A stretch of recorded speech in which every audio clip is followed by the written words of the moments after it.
पुरवैया सहनी के। Music by DJ Umesh, Shukipur Bazar.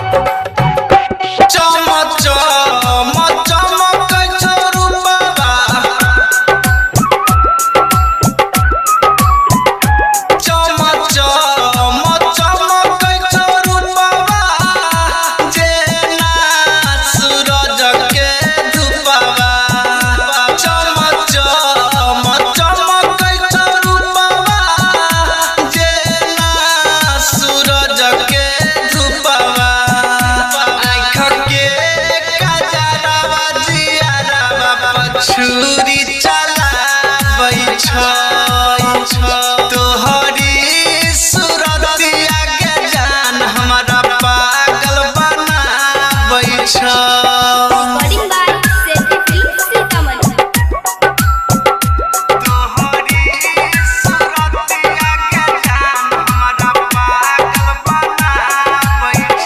DJ Rakesh Sahasola।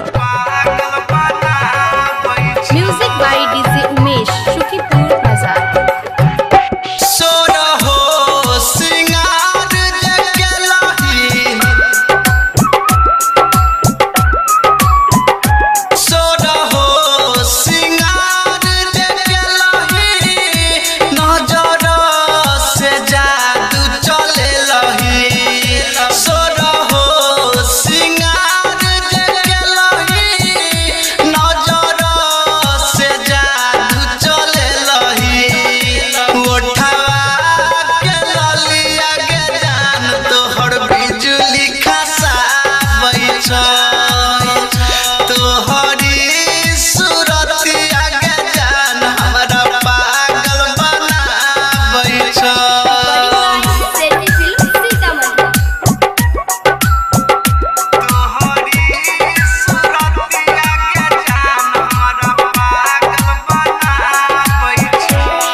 DJ Rakesh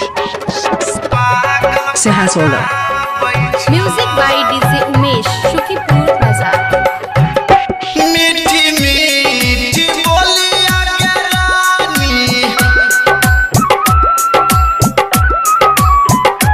मीठी मीठी बोलिया के रानी, सुनाबै छौ प्रेम कहानी।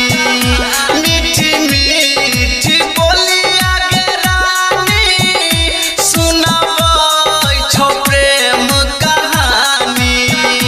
तोहरी जवानी के रानी हमरा बहुत सताबै छ।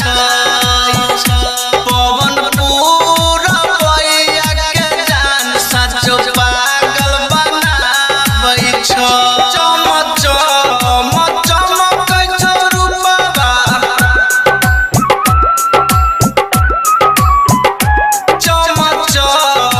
चमकै छौ रूपवा, जेना सूरज के धुपवा। चमकै छौ रूपवा, जेना सूरज के धुपवा।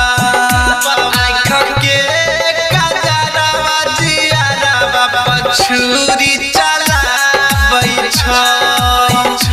तोहरी सूरतिया के जान हमारा पागल बनाबै छ। अभी आप सुन रहे हो यार के म्यूजिक को।